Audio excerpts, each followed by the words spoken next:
Hello friends, मेरा नाम है राकेश कुमार और आप देख रहे हैं प्रोग्रामिंग विद राकेश। आज के इस ट्यूटोरियल में मैं कवर कर लूँगा एंगुलर CLI के बारे में। तो एंगुलर को अगर आप सीखना चाहते हो, मास्टरी करना चाहते हो, तो उसके लिए जो सबसे इम्पॉर्टेंट टूल है that is called angular CLI।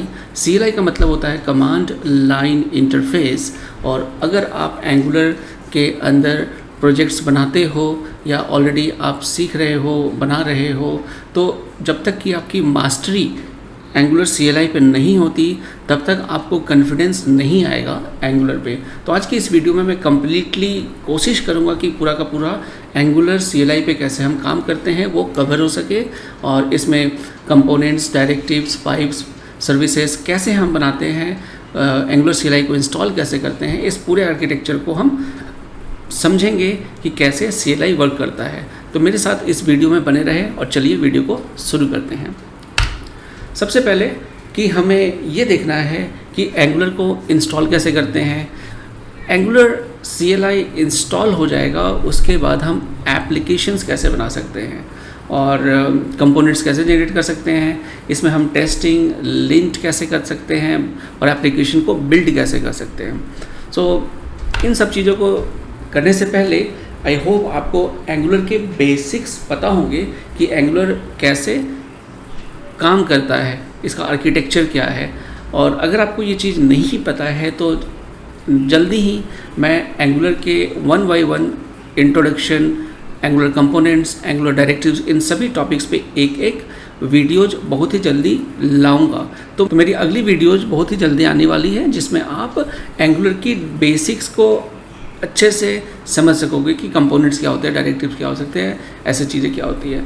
तो basics of angular I hope आपको पता होंगे और घबराइए नहीं, अगर नहीं भी आता है तो कोई नहीं, इस वीडियो में बने रहिए, आपको कई चीज़ें समझ में आ जाएंगी। तो चलिए, तो ओवरव्यू, बेसिकली हमें एंगुलर CLI की ज़रूरत क्यों पड़ती है। बेसिकली क्या होता है कि जब एप्लीकेशंस बनाए जाते हैं तो एप्लीकेशंस अलग अलग जो डेवलपर्स होते हैं अपनी सोच के हिसाब से, पहले क्या होता था अपने अपने हिसाब से अलग अलग डेवलपर्स अलग अलग तरीके से कोड करते थे। कुछ सीनियर डेवलपर्स होते थे जिनकी कोडिंग स्किल्स अच्छी होती थी, तो वो एक अलग तरीके से मॉड्यूलर एप्लीकेशन बनाते थे। जो नए थे, जिनको नहीं पता था, तो वो एक अलग तरीके से एप्लीकेशन को बनाते थे। तो अब क्या होता था कि एप्लीकेशन तो वर्क कर जाती थी लेकिन स्टैंडर्ड फॉलो नहीं होता था, बेस्ट प्रैक्टिसेस फॉलो नहीं होते थे। तो इसी चीज़ को एंगुलर CLI इस प्रॉब्लम को सॉल्व करती है और ये एक ऐसा टूल है जो हेल्प करती है। कभी भी आपको एक एंगुलर एप्लीकेशन बनाना हो तो Angular CLI will take care of all the standards. जो स्टैंडर्ड होते हैं, बेस्ट प्रैक्टिसेस होते हैं किसी भी एप्लीकेशन को बनाने के लिए, एंगुलर CLI वो सारी चीज़ें करती है। और आपका ध्यान एज ए डेवलपर सिर्फ कोडिंग में रहता है कि मुझे यूजर की रिक्वायरमेंट क्या है, क्लाइंट की क्या रिक्वायरमेंट है और उस क्लाइंट की रिक्वायरमेंट को आप कैसे सॉल्व कर सकते हो। सो बेसिकली हम देखेंगे कि कैसे CLI आपके इन प्रॉब्लम्स को सॉल्व करता है। तो अब हम क्या करने वाले हैं, हम इंस्टॉल करने वाले हैं एंगुलर CLI को और उसके बाद फिर हम एंगुलर इंस्टॉल करेंगे, एप्लीकेशंस बनाएंगे, कोड्स वगैरह जनरेट करेंगे। तो चलिए, सबसे पहले हमें क्या करना है, हमें इंस्टॉल करना है एंगुलर CLI को। एंगुलर एप्लीकेशन बनाने के लिए एंगुलर CLI की ज़रूरत पड़ रही है। तो एंगुलर CLI कैसे हम इंस्टॉल करेंगे। एंगुलर CLI को इंस्टॉल करने के लिए हमें एक नोड पैकेज मैनेजर की ज़रूरत होती है, NPM। और नोड पैकेज मैनेजर को इंस्टॉल करने से पहले हमें Node.js हमारे सिस्टम पे होना चाहिए। तो Node.js क्या होता है, बेसिकली Node.js क्या है, एक आपका जावास्क्रिप्ट रन टाइम इंजन है जिसके थ्रू हमारे जावास्क्रिप्ट के एप्लीकेशंस रन होते हैं। तो सबसे पहले हमें क्या देखना है, हमें सबसे पहले हम क्या करते हैं, हम कमांड ओपन कर लेते हैं। कमांड प्रॉम्प्ट ओपन करने के बाद हम यहाँ पर सबसे पहले हम ये चेक कर लेते हैं कि क्या आपके सिस्टम पे Node.js इंस्टॉल है या नहीं। तो उसको चेक करने के लिए हम लिखेंगे Node-v। Node-v करते ही आपको यहाँ पे देखो, आपको यहाँ पे दिख जाएगा कि इसका वर्जन क्या है, 14.15.5। अब आपको देखना है कि क्या आपके पास npm इंस्टॉल्ड है, तो npm-v करते ही हमें यहाँ पर npm का v वर्जन आपको दिख जाएगा। और उसी तरीके से हम एंगुलर के वर्जन को चेक करने के लिए ng, और यहाँ पर ng आपका हो गया एंगुलर, और यहाँ पे ओनली v हम लगाएंगे, डैश नहीं लगाएंगे, और यहाँ पे हमारा वर्जन बताएगा कि अगर आपका एंगुलर CLI इंस्टॉल्ड है तो उसका वर्जन क्या है। तो यहाँ पे आप देख सकते हो कि हमारा जो एंगुलर CLI का वर्जन है वो 11.2.9 है। तो अगर आपके सिस्टम पे ये सारी चीज़ें नहीं हैं तो आपने क्या करना है, आपने क्रोम ओपन करना है, और क्रोम ओपन करने के बाद हम यहाँ पर सबसे पहले गूगल में Node.js टाइप करेंगे। Node.js टाइप करते ही आपको देखो आप उनकी वेबसाइट पे चले जाओगे और यहाँ से आप Node.js को इंस्टॉल कर सकते हो। यहाँ पे क्लिक करते ही आपके पास एक एग्जीक्यूटेबल फाइल आएगी, उसको क्लिक करके आप Node.js को इंस्टॉल कर लोगे। Node.js इंस्टॉल करते ही आपका npm नोड पैकेज मैनेजर भी इंस्टॉल हो जाता है। बेसिकली नोड पैकेज मैनेजर क्या होता है, वो एक जावास्क्रिप्ट लाइब्रेरीज को आपके एप्लीकेशन में इंस्टॉल करने का एक टूल है। तो आपको कोई भी जावास्क्रिप्ट का एप्लीकेशन बनाना है तो जितने भी थर्ड पार्टी लाइब्रेरीज और डिपेंडेंट लाइब्रेरीज आपको इंटरनेट से डाउनलोड करना है तो वो आपका npm के थ्रू होता है। नोड पैकेज मैनेजर वो पैकेज को मैनेज करता है। और हम आगे देखेंगे कि npm कैसे हेल्प करता है हमारे एंगुलर एप्लीकेशन में जितने भी हम पैकेज यूज करते हैं उसे इंस्टॉल करने के लिए। तो ये तो एक तरीका हो गया, आप यहाँ से इंस्टॉल कर सकते हो। क्या आपने इंस्टॉल कर लेना है नोड के बाद आप npm चेक कर सकते हो और एंगुलर कर सकते हो। अब हम क्या करते हैं, अगर आप ये देखो कि हम एंगुलर को कैसे CLI को कैसे इंस्टॉल करें, तो ये देखिए मेरे पास जो सिस्टम में ये जो वर्जन है इधर दिस इज 11.2.9, ठीक है, लेकिन करंट एंगुलर का जो वर्जन है वो 14 है। तो हम ये करते हैं कि हम 14 वाला इंस्टॉल कर लेते हैं। तो सबसे पहले मैं क्या करता हूँ, ये मैं एक फ़ोल्डर बना लेता हूँ अपने आज के डेमो के लिए, और यहाँ पे प्रोग्रामिंग विद राकेश के अंदर I will create a folder angular. तो ये एंगुलर के नाम से हमने फ़ोल्डर बना दिया।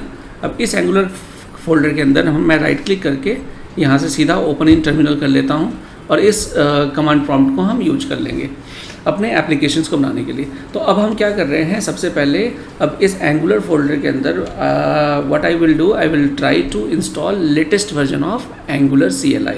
तो उसके लिए हम क्या कर सकते हैं, npm इंस्टॉल के लिए आई, ग्लोबली के लिए ग्लोबल जी @angular CLI @latest। तो ये जो हमने कमांड लिखा है बेसिकली ये क्या कर रहा है, अगर आप देखो npm के थ्रू इंस्टॉल करो /g। अच्छा, यहाँ पे मैंने /g कर दिया है, 1 सेकेंड। अब मैं इसको ग्लोबली नहीं करना चाहता, आई जस्ट वांट, लेकिन अगर आप ग्लोबली अगर आप पहली बार कर रहे हो तो इट इज़ ऑलवेज बेटर कि आप npm i -g करो। -g से ये पूरे आपके पूरे कंप्यूटर के किसी भी लोकेशन पे आप अपने एंगुलर एप्लीकेशन को इस वाले CLI के थ्रू लेटेस्ट वर्जन के थ्रू क्रिएट कर सकते हो। तो अभी मैं क्या कर रहा हूँ, अभी मैं npm इंस्टॉल एंगुलर का CLI @latest करते ही क्या होता है, बेसिकली ये हमारा जो लेटेस्ट वर्जन है वो इंस्टॉल कर देता है आपके इस पार्टिकुलर फोल्डर के अंदर। तो आप ये देखोगे कि अब देखिए यहाँ पे इंस्टॉलेशन शुरू हो गया है। जब तक ये इंस्टॉलेशन होती है मैं आपको एक चीज़ और बता देता हूँ कि बेसिकली जब भी अगर आपको एंगुलर के प्रोजेक्ट्स पे मास्टरी करनी है तो उसके लिए सबसे इम्पॉर्टेंट है प्रैक्टिस करना।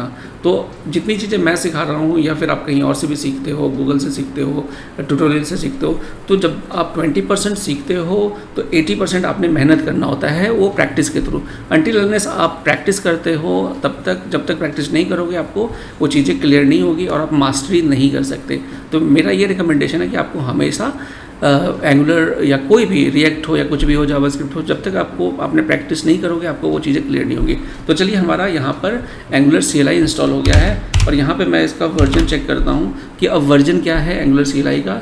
तो आई होप ये हमारा इंस्टॉल हो चुका है और ये देखिए अब एंगुलर CLI का वर्जन यहाँ पर क्या है 14.0.0 और इसमें यहाँ पे नोड का वर्जन और npm का वर्जन भी यहाँ पर बता दिया है।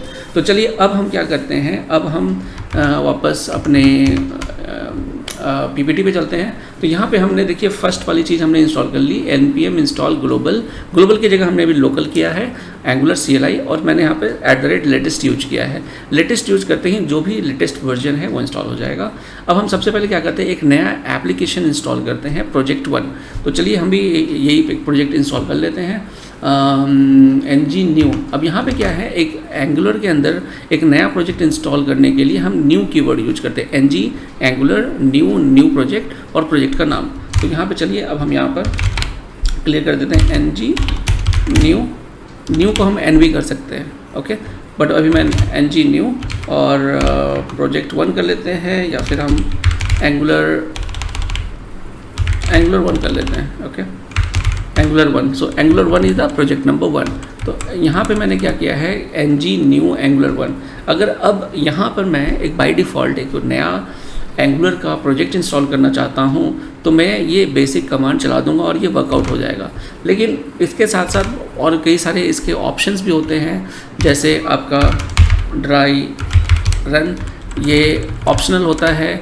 और अभी फ़िलहाल मैं इसको डिलीट करके आपको एक नॉर्मल एप्लीकेशन इंस्टॉल करके दिखाता हूँ। तो यहाँ मैंने एंटर कर दिया। अब आप देखिए यहाँ पे हमसे कुछ क्वेश्चंस पूछे जाएंगे कि अगर आप ये जो एप्लीकेशन बनाना चाहते हो, क्या उसमें राउटिंग चाहते हो। राउटिंग में आपको बेसिक्स आपको बताऊंगा थोड़ी देर में, और डिटेल में इसकी अलग से वीडियो तो मैं बनाऊंगा आफ्टर दिस ट्यूटोरियल। तो यहाँ पर ये पूछ रहा है कि आप एप्लीकेशन जो बना रहे हो, क्या उसमें एंगुलर की राउटिंग आपको चाहिए। एंगुलर एक राउटिंग की सर्विस प्रोवाइड करता है। राउटिंग मतलब आप समझ लो, अगर आपके 5 वेबसाइट में 5 पेजेज हैं तो 5 लिंक्स हैं, home, about us, services, contact us, inquiry, blah blah, ऐसे। तो वो ऊपर जो लिंक है उस पर जब आप क्लिक करते हो आप दूसरे पेज पे चले जाते हो, तो उसे कहते हैं हम राउट। एक राउट से दूसरे राउट से तीसरे राउट, कहीं से भी आप कहीं भी जा सकते हो। तो क्या आपको राउटिंग की फैसिलिटी चाहिए जो एंगुलर प्रोवाइड करता है। अब यहाँ अगर आप देखो तो 2 ऑप्शंस आपको दिख रहे हैं, स्मॉल y और कैपिटल N। कैपिटल वाला जो लेटर है वो ये बताता है कि ये बाय डिफ़ॉल्ट जब आप एंटर करोगे तो आपका N होगा, कैपिटल N है मतलब वो नो लेगा। तो हम अभी N ले लेते हैं। और यहाँ वो पूछ रहा है कि जो स्टाइल शीट है आप किसके थ्रू बनाना चाहते हो, CSS के थ्रू, SCSS के थ्रू, SAS के थ्रू या लेस के थ्रू। तो अभी हम बेसिक CSS के थ्रू यूज करेंगे। तो मैंने यहाँ पे एंटर कर देना है। अब ये इसने क्या किया, एंगुलर CLI ने एक एंगुलर का प्रोजेक्ट बनाना शुरू कर दिया। तो अब ये देखो एंगुलर CLI कैसे हेल्प कर रहा है, हमारी हेल्प कर रहा है, हमारी इस तरीके से हेल्प कर रहा है कि वो एक पूरा का पूरा एंगुलर का प्रोजेक्ट हमें बना के दे रहा है। उस एंगुलर के प्रोजेक्ट को हम अभी समझेंगे कि किस टाइप के फाइल्स वो जनरेट करता है। तो एक पूरा का पूरा फोल्डर स्ट्रक्चर में आपको स्टडी करके बताऊँगा। अब देखिए यहाँ पर अगर आप देखो तो एंगुलर CLI के थ्रू सिर्फ हम एप्लीकेशन नहीं बना सकते, हम इसमें कई सारी चीज़ें जनरेट कर सकते हैं। तो जनरेट क्या करेंगे, बेसिकली अब जो हमारा एंगुलर होता है उसके अंदर बहुत सारे कंपोनेंट्स हम यूज करते हैं। कंपोनेंट्स जैसे आप मान लो एक वेबसाइट है, एक वेब पेज है, उसके अंदर हेडर होता है, फुटर होता है, लेफ़्ट बार होता है, मेन बॉडी होता है, साइड बार होता है। तो आप इनको सभी चीज़ों को, छोटे छोटे पार्ट्स को आप समझ लो कि ये कंपोनेंट्स है। तो ये कंपोनेंट्स बनाने के लिए हम एंगुलर CLI को बोलते हैं कि एंगुलर CLI आप मेरे को कंपोनेंट्स बना कर दे दो। तो हम कोड लिखते हैं, CLI को कोड प्रोवाइड करते हैं, वो हमारे लिए ऑटोमेटिक सारे कोड वो जो कंपोनेंट है बना के हमें दे देता है। उस तरीके से हम सर्विसेज भी बनवा सकते हैं, पाइप्स, डायरेक्टिव्स, ब्ला ब्ला। तो यहाँ पे आप देखो तो यहाँ पे मैंने ये मेंशन किया है कि हम ng से एंगुलर जनरेट कर सकते हैं, लिंट कर सकते हैं। लिंट का मतलब होता है बेसिकली आप जो कोडिंग कर रहे हो उस कोडिंग को चेक करता है एंगुलर कि क्या आपने कोड सही लिखा है, गलत लिखा है, सिंगल कोड यूज किया है, डबल कोड यूज किया है, बेस्ट प्रैक्टिसेस यूज कर रहे हो नहीं। ng बिल्डिंग होता है बेसिकली आप जब आप अपने एप्लीकेशन को बिल्ड करके प्रोडक्शन सर्वर पे ले जाते हो तो उसके लिए आप ng बिल्ड करना होता है, ng बिल्ड प्रोडक्शन। उसके बाद आप ng सर्व कर सकते हो। आपके सर्व का मतलब होता है अगर आप उसका आउटपुट आप देखना चाहो तो उसके लिए। तो अब देखो अगर आप यहाँ पर हम बाकी इन सब चीज़ों पर वापस आते हैं तो यहाँ पर आप देखो तो हमारा वार्निंग, कुछ वार्निंग्स के साथ ये हमारा एक पहला एप्लीकेशन एंगुलर 1 क्रिएट हो चुका है। तो उसको देखने के लिए मैं यहाँ पे जाता हूँ एंगुलर CD एंगुलर 1। अब हम एंगुलर 1 वाले फोल्डर में आ गए हैं। अब इसको ओपन करने के लिए कोड डॉट, अगर हम इसको यहाँ पर कोड डॉट करते हैं तो ये ऑटोमेटिकली हमारा ये जो एप्लीकेशन जो हमने बनाया एंगुलर का ये एक एडिटर में ओपन होता है। और ये बाय डिफ़ॉल्ट जो एडिटर होता है उस एडिटर का नाम है हमारा विजुअल स्टूडियो कोड। ये रिकमेंडेड एडिटर है, फ्री है, आपके सभी ऑपरेटिंग सिस्टम पे, and this is the most used editor for angular. तो यहाँ अगर आप देख सकते हो तो यहाँ पर बेसिकली ये आपका एंगुलर 1 का एप्लीकेशन क्रिएट हो गया है, और यहाँ पे कुछ फोल्डर्स ऑटोमेटिकली CLI ने बनाकर हमें दे दिए हैं, जिसमें से अगर आप देखो ये टॉप लेवल के कुछ फाइल्स है जिसमें आपका ब्राउज़र लिस्ट है, एडिटर कॉन्फ़िगरेशन है, सो एंगुलर जेसन है, और पैकेज जेसन है, पैकेज लॉक जेसन है। सो बेसिकली इन सब की जो डिटेल है वो मैं आने वाली वीडियोज़ में आपको बताऊंगा कौन सी फाइल क्या करती है, बट अभी आप ये समझो इन शॉर्ट कि ये जो रूट लेवल के फाइल्स है mostly they are setting files, और सेटिंग फाइल्स सारे जेसॉन में होते हैं जिसमें सेटिंग्स होती है। एंगुलर जेसॉन के अंदर क्या है, सारी सेटिंग्स है इस प्रोजेक्ट की। ओके, तो इस प्रोजेक्ट की सेटिंग का मतलब क्या है कि ये प्रोजेक्ट का नाम क्या है, प्रोजेक्ट में आप कौन सी स्टाइल सेट यूज कर रहे हो, ये कौन सा स्क्रिप्ट यूज कर रहे हो। जैसे आप यहाँ देखो, यहाँ पर अगर आप देखो स्टार्टिंग में प्रोजेक्ट्स, तो प्रोजेक्ट का नाम क्या है, यहाँ पर एंगुलर 1 है, और इसका बाय डिफ़ॉल्ट आउटपुट जो पाथ है वो डिस्ट नाम का फोल्डर होगा, उसके अंदर एंगुलर 1 के नाम से जब इसको आप आउटपुट करते हो तब आएगा। और यहाँ पर जो स्टाइल हम यूज कर रहे हैं डिफ़ॉल्ट, उसका नाम है style.css। और स्क्रिप्ट भी जब हम खुद के स्क्रिप्ट ऐड करेंगे अपने इस प्रोजेक्ट में, तो वो स्क्रिप्ट हमें यहाँ पर मेंशन करना होता है। सो angular.json बेसिकली हमारे पूरे एप्लीकेशन के CLI वाले जो सेटिंग्स होती है कि कौन सा प्रोजेक्ट है, क्या है, कैसे वो आउटपुट होगा, तो ये सारी डिटेल्स यहाँ होती है।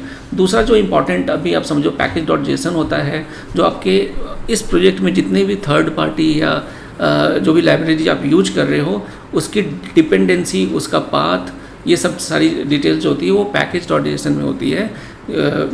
इसमें क्या होता है, देखिए अगर आप यहाँ फोल्डर देखो नोड मॉड्यूल्स, तो इस एप्लीकेशन को डेवलप करने के लिए जो भी आपको मॉड्यूल्स की ज़रूरत है वो सारे मॉड्यूल्स अगर आप इसको ओपन करोगे तो ये देखिए ये सारे मॉड्यूल्स आपको यहाँ पे डिस्प्ले हो रहे हैं कि इतने सारे मॉड्यूल्स आप यूज कर रहे हो एक अपने एंगुलर एप्लीकेशन में। सो इन मॉड्यूल्स की जो डिटेल्स है वो आपके यहाँ एक फ़ोल्डर बन जाता है।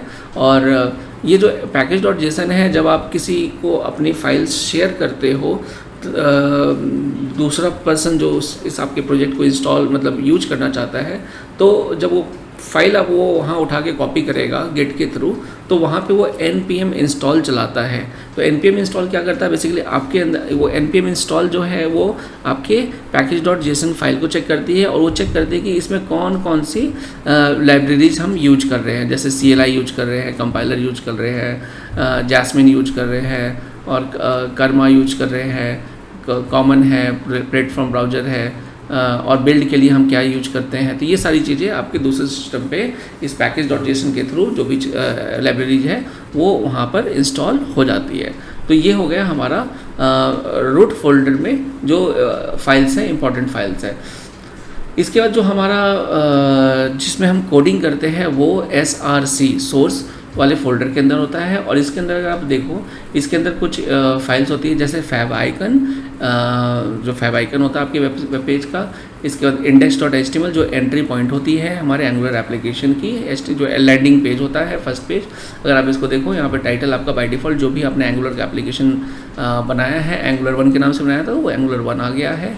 ये बेसिक यहाँ पर अगर आप देखो तो यहाँ पे एक ऐप रूट के नाम का एक टैग आ गया। जैसे HTML में टैग होते हैं ना, body tag, H1 tag, H2 tag, pre tag, bold tag, italic tag, उसी तरीके से आपका कस्टम ये ऐप रूट के नाम से यहाँ पे एक टैग बन गया है। अब इसी ऐप रूट टैग के अंदर सारा का सारा हमारा एप्लीकेशन लोड होता है। सो बेसिकली क्या होता है, एक जो एंगुलर का एप्लीकेशन होता है, सेट ऑफ कंपोनेंट्स होते हैं, और सबसे ऊपर का जो रूट का जो कंपोनेंट होता है उसे हम कहते हैं ऐप रूट। ऐप रूट होता है, ये मेन कंपोनेंट होता है, और इसी के अंदर बाकी के छोटे छोटे जो भी कंपोनेंट्स हम बनाते हैं वो यहाँ पे इंसर्ट हो जाते हैं। तो ये हमारा ऐप रूट हो गया है।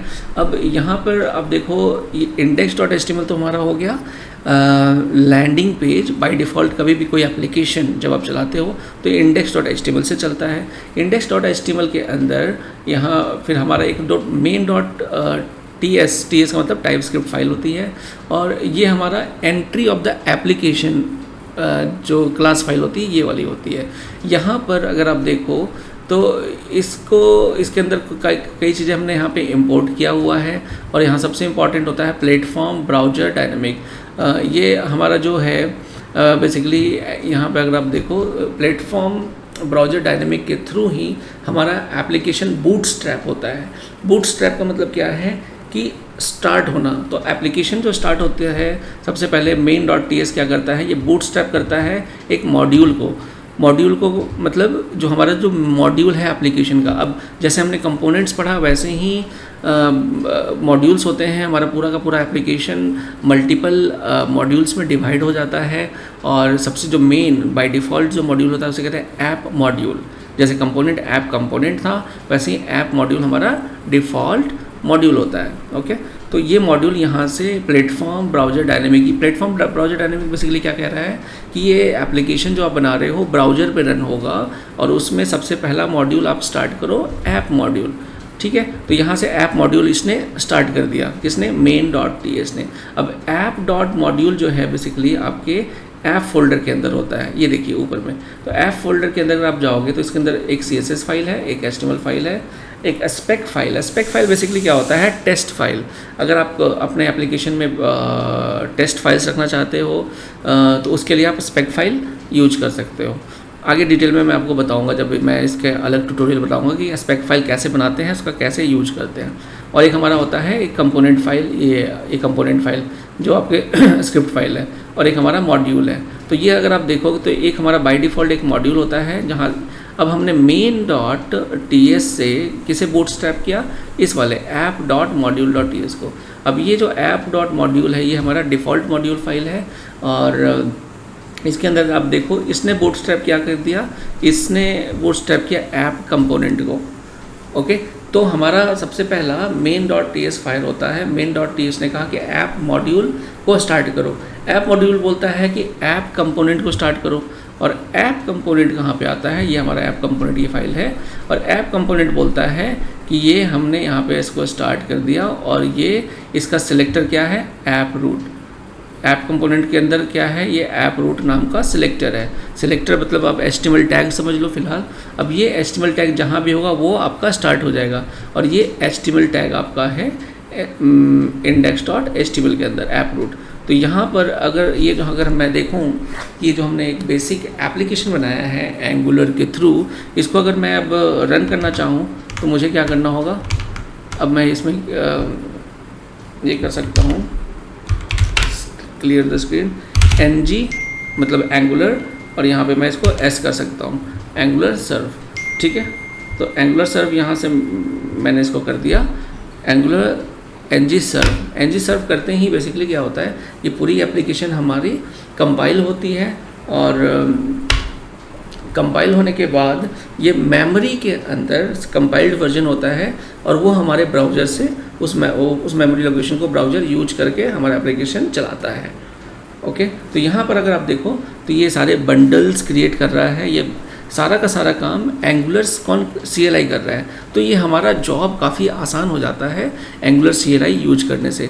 तो सारा सर्व करना एप्लीकेशन को, या होस्ट करना, बिल्ड करना, ये सारी चीज़ें एंगुलर CLI हैंडल करता है। That is why angular CLI is the most important thing while learning angular. तो एंगुलर में मास्टरी करने के लिए सबसे बेसिक स्टेप ही आपका है एंगुलर CLI पे अच्छे से हाथ पकड़ रहना। तो देखिए यहाँ पर क्या हुआ, बेसिकली हमने एंगुलर ng सर्व किया, ng सर्व करते ही हमारा एप्लीकेशन सर्व हो गया है। और इसको चेक करने के लिए कि एप्लीकेशन कैसे चल रहा है, हम क्या करेंगे, हम इसको लोकल होस्ट ओपन करेंगे, लोकल होस्ट 4200 पोर्ट। तो इसका जो पोर्ट नंबर होता है डिफ़ॉल्ट 42 होता है, और यहाँ पे अगर मैं देखूँ तो ये हमारा एप्लीकेशन चल गया। तो ये देखिए ये हमारा, अब देखो तो ये हमारा कंपाइल्ड सक्सेसफुली, हमारा जो ये एप्लीकेशन है वो कंपाइल हो गया, और ये यहाँ पर आपका रन हो रहा है। तो this is our first application. तो अब ये आप देखो इसका HTML कहाँ से आया। ओके, तो ये जो HTML बेसिकली है ये आपके ऐप कंपोनेंट के थ्रू आया है, और ऐप कंपोनेंट में हमने यहाँ पे क्या बोला है कि ऐप, ये हमारा ऐप कंपोनेंट है, और इस ऐप कंपोनेंट में सिलेक्टर ऐप रूट है। और जब ये इस टैग को आप यूज करते हो तो इस टैग में कौन सा HTML ओपन होना चाहिए, तो ये app.component.html। तो ये आप देखोगे तो ये वाला HTML है। तो ये HTML बेसिकली जो आपको यहाँ पर दिख रहा है ये इसका HTML है। और अगर आप इसमें देखते हैं कुछ चेंज करते हैं, जैसे वेलकम यहाँ पे लिखा हुआ है, तो यहाँ पे मैं कर देता हूँ सपोज वेलकम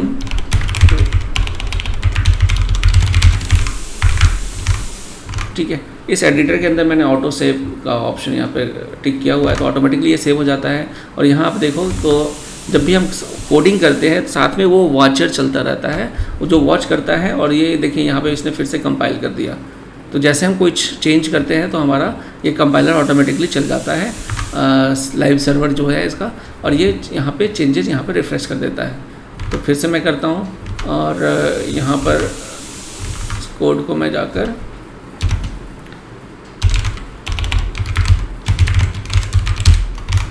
ये जैसे मैंने चेंज किया तो यहाँ पे देखिए ये आपका ऑटोमेटिकली रिफ्रेश भी हो जाता है। तो चलिए वापस हम CLI पे चलते हैं, और यहाँ पे मैंने ये बताया है कि जो भी चीज़ें हम कर रहे हैं एंगुलर CLI के थ्रू, इनका एक शॉर्टकट भी होता है। जैसे ng टेस्ट को हम ngT लिख सकते हैं, आपका किसी भी चीज़ को जनरेट करने के लिए ng जनरेट की जगह ngg, और कर सकते हैं ngl लिंट के लिए, ngb बिल्ड के लिए, ngS सर्व के लिए, ngT टेस्ट के लिए, NGE end to end testing के लिए, NGD हमारा डॉक्यूमेंट्स के लिए। सो ये बेसिकली कुछ कमांड्स होते हैं CLI के।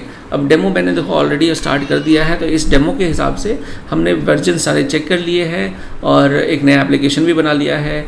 और अभी हमने जनरेट करके मैं आपको बताऊंगा कि कंपोनेंट्स को हम कैसे जनरेट करते हैं, लिंट कैसे करते हैं, बिल्ड कैसे करते हैं। तो चलिए इसके बाद हम इसको जनरेट हमारा हो चुका है। तो ये हमारा बेसिकली क्या है, एक ऐप कंपोनेंट लोड हो गया। तो अब मैं क्या करूँगा आपको एक दिखाता हूँ। यहाँ से मैं इसको पूरा डिलीट कर देता हूँ और यहाँ पे मैं लिखता हूँ वेलकम टू राकेश, ठीक है। अब ये हमारा क्या है, ऐप कंपोनेंट है। तो ऐप कंपोनेंट हमारे इस पेज पे यहाँ पर लोड हो गया ऐप कंपोनेंट। अब इसके बाद क्या है, हम एक नया कंपोनेंट बनाना चाहते हैं। तो कंपोनेंट्स बेसिकली जैसे मैंने बताया हेडर, फुटर, लेफ्ट बार, नैव बार। तो अब ये जो एक हम कंपोनेंट बनाएंगे वो CLI के थ्रू बना लेते हैं। यहाँ से मैं Ctrl+C करके यहाँ से बंद करता हूँ इसकी कंपाइलेशन को, और यहाँ पर लिखता हूँ ng मतलब एंगुलर जनरेट C कंपोनेंट, और कंपोनेंट का नाम मैं लिख देता हूँ कि C1। तो C1 इज बेसिकली कंपोनेंट 1। अब यहाँ पर जब मैं एंटर करता हूँ तो ये क्या होता है, ये एक कंपोनेंट यहाँ पर बना देगा। अब कंपोनेंट जब बनता है तो अगर आप यहाँ ध्यान दो तो यहाँ पे कंपोनेंट बनते ही क्या चीज़ें हो रही है, कंपोनेंट बनते यहाँ पे 4 फाइल्स क्रिएट होती है। ओके, एक तो कंपोनेंट का HTML, एक उसकी स्पेक फाइल जो टेस्ट फाइल है, एक इसका कंपोनेंट का क्लास फाइल TS, और इसका एक CSS फाइल जो कास्केडिंग स्टाइल शीट फाइल होती है। और ये जब आपका जो कंपोनेंट है उस कंपोनेंट की इन्फॉर्मेशन आपको मॉड्यूल को भी बतानी पड़ती है, तो वो मॉड्यूल में अपडेट हो जाता है। तो चलिए इस कोड को एक बार हम समझते हैं। अभी हमने क्या किया, हमने एक अपने एप्लीकेशन में CLI के थ्रू एक कंपोनेंट बनाया। तो कंपोनेंट देखिए बेसिकली ऐप फोल्डर के अंदर यहाँ C1 के अंदर आ गया, ये देखिए। तो ये यहाँ पर इस फोल्डर के अंदर C1 कंपोनेंट का वन हमने ये रखा था, C1 नाम का फोल्डर बन जाता है, और इस फोल्डर के अंदर ये चारों फाइल्स आपकी यहाँ आ जाती है, 1 2 3 4 जो मैंने अभी बताया। और पांचवी चीज़ क्या होती है, ये आपका मॉड्यूल मॉडिफाइड हो जाता है। यहाँ M लिखा हुआ है ना, मॉडिफाइड हो गया है। तो सबसे पहले मैं मॉडिफाइड फाइल में जाता हूँ, और यहाँ पर आप देखो C1 कंपोनेंट यहाँ पर इंपोर्ट कर लिया गया है। इंपोर्ट बेसिकली क्या है, अगर आप C# आपने यूज किया हुआ है तो C# में आप क्या करते हो, यूजिंग स्टेटमेंट यूज करते हो, यूजिंग नेम स्पेस। तो बेसिकली ये बता रहा है कि हम इस कंपोनेंट को अपने इस मॉड्यूल में यूज करना चाहते हैं। अपने मॉड्यूल भी बनाया। अगर ये चीज़ CLI नहीं होती तो हमें मैनुअली करना पड़ता, आप समझ रहे हो। तो यहाँ पर ये सारा का सारा काम CLI ने हमारे लिए कर दिया कि आप टेंशन मत लो, आपने सिर्फ कमांड चला देना है। क्या कमांड चला देना है, ng जनरेट C1, और बाकी चीज़ें हम आपको बना के दे देते हैं। हम खुद से अपडेट भी कर देते हैं मॉड्यूल में कि भाई module there is a component जिसका नाम क्या है, कंपोनेंट C1 कंपोनेंट, और वो हमने इस मॉड्यूल में इंपोर्ट कर दिया। अब इंपोर्ट करने के बाद हमें मॉड्यूल को बताना पड़ता है कि हमने डिक्लेरेशन सेक्शन है, तो ये बेसिकली ng मॉड्यूल डेकोरेटर है। अच्छा, इस ng मॉड्यूल डेकोरेटर के अंदर हमने यहाँ पे इसको रजिस्टर कर दिया कि इस मॉड्यूल के अंदर जितने भी कंपोनेंट्स होंगे उसकी लिस्ट यहाँ पे होगी। तो अभी हमने सिर्फ एक कंपोनेंट बनाया है, तो उस कंपोनेंट को मैंने यहाँ पे डाल दिया है, C1 कंपोनेंट। यहाँ पर इंपोर्ट क्या होता है, प्रोवाइडर क्या होता है, बूटस्ट्रैप क्या होता है, आगे की वीडियो में डिटेल हम बात करेंगे। तो क्योंकि ये वीडियो हमारी सिर्फ CLI से रिलेटेड है, तो ये हमारा एक कंपोनेंट यहाँ पे बन गया। और यहाँ पे ये देखो आपका CSS खाली है, HTML में आपका C1 वर्क्स आ जाता है, और ये है, और ये चीज़ है। तो ये बेसिकली ये आपका कंपोनेंट यहाँ पर बन गया। ओके, अब इस कंपोनेंट को हम यूज कैसे करें? तो इस कंपोनेंट को यूज करने के लिए हम इसके क्लास फाइल में जाते हैं और देखते हैं कि इस कंपोनेंट को यूज करने के लिए इसका सेलेक्टर क्या है, ऐप C1। तो यहाँ से इसको कॉपी कर सकते हैं, ऐप C1, और इसको कॉपी करके हम ऐप कंपोनेंट के अंदर जाएंगे, और ऐप कंपोनेंट के HTML के अंदर ये तो हमारा C1 वर्क्स था। ओके, C1 वर्क्स, एक मिनट, ये हमारा C1 वर्क्स है, इसको हम ऐप कंपोनेंट के HTML में जाएंगे। यहाँ पर welcome to programming with Rakesh, और यहाँ पर मैं इसको पेस्ट कर देता हूँ। तो ये जो ऐप C1 हमने यूज किया, और इसके ऊपर मैं H2 कर देता हूँ इसको, कंपोनेंट 1, और ये हमारे अपने कंपोनेंट को कॉल कर लिया, और इसको मैं H1 टैग लगा देता हूँ ताकि ये थोड़ा सा बड़ा दिखे। और ये देखिए, तो ये जो हमारा कंपोनेंट है ऐप कंपोनेंट, इस कंपोनेंट के अंदर हमने दूसरा कंपोनेंट यूज कर लिया। ओके, अब ये जैसे मैंने इसको यूज किया, अब हम क्या करेंगे, अब हम करेंगे इसको ng सर्व कर दिया। अब ये सर्व करेगा, जो भी आपने चेंजेस किए हैं उसको सर्व करेगा, और अगर कोई कंपाइलेशन एरर नहीं है तो हम ब्राउज़र पे पेज को रिफ़्रेश करके चीज़ें देख सकते हैं। तो देखते हैं कि क्या कोई एरर तो नहीं आया हमारे इस एप्लीकेशन में। यहाँ पे कंपाइल सक्सेसफुली दिखा रहा है। अब हम अपने ब्राउज़र पे जाते हैं और इसको एक बार रिफ़्रेश कर लेते हैं और देखते हैं ये हमारा H1 टैग हो गया। ओके, और कंपोनेंट C1 हो गया।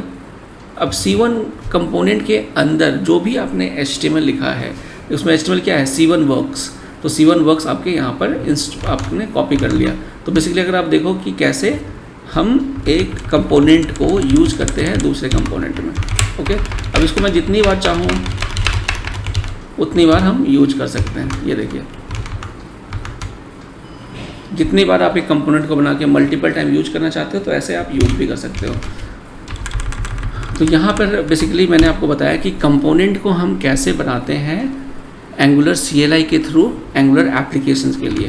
अब हम चलते हैं अपने स्लाइड पे और नेक्स्ट हम देखते हैं, हम एक एक करके सारा देखते हैं। ng new, अब हम जो एंगुलर का एप्लीकेशन बनाते हैं उस एंगुलर के एप्लीकेशन को जो मैंने बताया था कमांड क्या था, ng new, उस एप्लीकेशन का नाम। तो यहाँ पर अगर आप देखो इसके अंदर और भी कई ऑप्शंस होते हैं। अब एंगुलर में कभी भी आप किसी प्रॉब्लम में फंसते हो तो आपने क्या करना है, आपने करना है ng help dash help. ng dash help करते ही आपको सारे कमांड्स आपको वो बता देगा एंगुलर के अंदर। ठीक है, कि एंगुलर ng के बाद आप क्या क्या यूज़ कर सकते हो, ng ऐड कर सकते हो, ng एनालिटिक्स चेक कर सकते हो, ng बिल्ड कर सकते हो, ng कैश यूज कर सकते हो, ऐसे ng लिंट कर सकते हो, सर्व कर सकते हो, टेस्ट कर सकते हो, अपडेट कर सकते हो। तो ये सारी चीज़ें आपको ng डैश हेल्प से मिल जाएगा। तो अगर आप ng न्यू कर रहे हो और इसमें क्या क्या चीज़ें होती है, तो ng न्यू डैश हेल्प, तो ये हेल्प ऑप्शन आपको बता देगा कि ng न्यू में आप कौन कौन सी चीज़ें परफॉर्म कर सकते हो। ओके, तो यहाँ पर हम सबसे पहले क्या देखते हैं कि अगर हमें एक नया एप्लीकेशन बनाना है तो इसके अंदर हमारे पास सबसे एक ऑप्शन होता है डिफ़ॉल्ट्स। तो डिफ़ॉल्ट्स करते ही क्या होता है कि एंगुलर की कुछ डिफ़ॉल्ट सेटिंग होती है, वो हमसे फिर कुछ क्वेश्चंस नहीं पूछते। अब ये आपको मैं दिखाऊं, अगर मुझे एक CD ब्लैक, अब मैं यहाँ पर सपोज एंगुलर फोल्डर के अंदर एक नया एंगुलर एप्लीकेशन बनाना चाहता हूँ, तो ng न्यू एंगुलर 2, अगर मैं एंगुलर 2 के नाम से एक एप्लीकेशन बनाता हूँ, ओके, एंगुलर 2 के नाम से अगर मैं यहाँ पे एप्लीकेशन बना रहा हूँ और यहाँ पर डैश डिफ़ॉल्ट्स कर देता हूँ। ओके, तो अगर मैं इसको यहाँ पर डिफ़ॉल्ट्स कर देता हूँ और एंटर करता हूँ तो देखते हैं कि क्या हमसे वो कुछ क्वेश्चंस पूछते हैं या नहीं पूछते हैं। तो अगर आप यहाँ पर नोटिस करोगे तो यहाँ पर हमसे कुछ भी क्वेश्चन नहीं पूछा गया। इसका मतलब क्या है कि अगर आपने एक एप्लीकेशन बनाना है और आप नहीं चाहते कि एंगुलर CLI हमसे पूछे कि क्या आपको CSS यूज करना है, क्या आपको एनालिटिक्स ऑन रखना है, ऑफ रखना है, तो आप सीधा क्या करोगे, ng न्यू एप्लीकेशन का नाम और डैश डैश डिफ़ॉल्ट, हमें चाहिए डिफ़ॉल्ट। इसके बाद क्या है, यहाँ पे एक और ऑप्शन होता है डैश डैश स्किप इंस्टॉल। तो आपने देखा था अभी कि जो हमारा एंगुलर एप्लीकेशन था एंगुलर 1 के अंदर हमारा एक नोड मॉड्यूल नाम का फोल्डर क्रिएट हो जाता है और इसके अंदर बहुत सारी फाइल्स आपकी क्रिएट हो जाती है। तो ये क्या है, बेसिकली npm जो भी आपके एंगुलर एप्लीकेशन के लिए इम्पॉर्टेंट जो मॉड्यूल्स की रिक्वायरमेंट है वो सारा इस फोल्डर में इंस्टॉल हो जाता है उसी वक्त जब आप एप्लीकेशन बनाते हो। लेकिन अगर आप चाहते हो कि अभी मैं मतलब नोड मॉड्यूल्स को इंस्टॉल नहीं करूं और सिर्फ मेरे एप्लीकेशन का स्ट्रक्चर मुझे देखना है कि वो स्ट्रक्चर कैसा है और npm इंस्टॉल में बाद में कर लूँ जब मुझे लगे थोड़ी देर के बाद, तो उसके लिए हम क्या करेंगे, हम करेंगे स्किप इंस्टॉल। तो चलिए इसको हम करके देखते हैं कि स्किप इंस्टॉल करते ही ये क्या चीज़ें होती है। तो फिलहाल ये एंगुलर 2 हमारा क्रिएट हो जाने देते हैं। एंगुलर 2 क्रिएट होने के बाद एंगुलर 3 जो हम प्रोजेक्ट बनाएंगे उस प्रोजेक्ट के अंदर हम चेक करेंगे कि किस तरीके से अगर हम वो कोड यूज करते हैं तो हमारा नोड मॉड्यूल का फोल्डर नहीं बनेगा।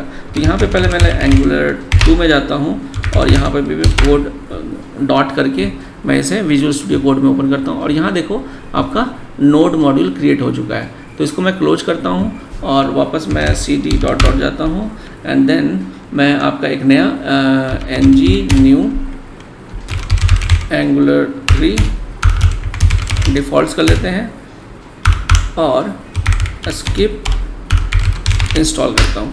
तो यहाँ पर क्या होगा, बेसिकली इस ऑप्शन को यूज करने से हमारा देखिए बहुत ही फास्ट, क्योंकि अभी हम नोड मॉड्यूल इंस्टॉल मतलब वो करना ही नहीं पड़ा तो वो काफ़ी टाइम हमारा बच जाता है। और अब मैं आपको दिखाता हूँ एंगुलर 3 में जाते हैं, कोड डॉट करके दिखाता हूँ मैं। तो यहाँ आप देखो तो ये हमारा जो एप्लीकेशन है इसके अंदर वो फोल्डर हमारा नहीं बना नोड मॉड्यूल्स का और हमारा सिर्फ बेसिक कोड स्ट्रक्चर रेडी हो गया कि ये हमारा सोर्स फोल्डर है, ये ऐप है, मॉड्यूल है, कंपोनेंट है, एसेट्स है। एसेट्स में बेसिकली आप इमेजेस रख सकते हो, CSS फाइल्स रख सकते हो। इन्वायरमेंट बेसिकली यूज होता है कि आप जब होस्ट करते हो, मतलब आप अपने एप्लीकेशन को बिल्ड करके होस्ट करते हो किसी सर्वर पे, तो उसके लिए जब आप सर्वर की सेटिंग चाहते हो अलग रखना, डेवलपमेंट की सेटिंग आप अलग रखना चाहते हो, तो डेवलपमेंट की सेटिंग्स होती है इन्वायरमेंट वाली क्लास फाइल में और जो प्रोडक्शन वाले सेटिंग्स होते हैं यहाँ पे प्रोडक्शन वाले में होता है। यहाँ आप देखिए प्रोडक्शन ट्रू कर दिया है और आपकी इन्वायरमेंट जो नॉर्मल है वहाँ प्रोडक्शन फॉल्स है। तो ये आपकी फाइल्स होती है, कुछ फाइल्स होती है जब आप एक एप्लीकेशन क्रिएट करते हो। तो यहाँ पर आपको क्लियर हो गया है कि इस एप्लीकेशन के अंदर एंगुलर 3 के अंदर हमने क्या यूज किया, हमने यूज किया कि स्किप इंस्टॉल कर दिया।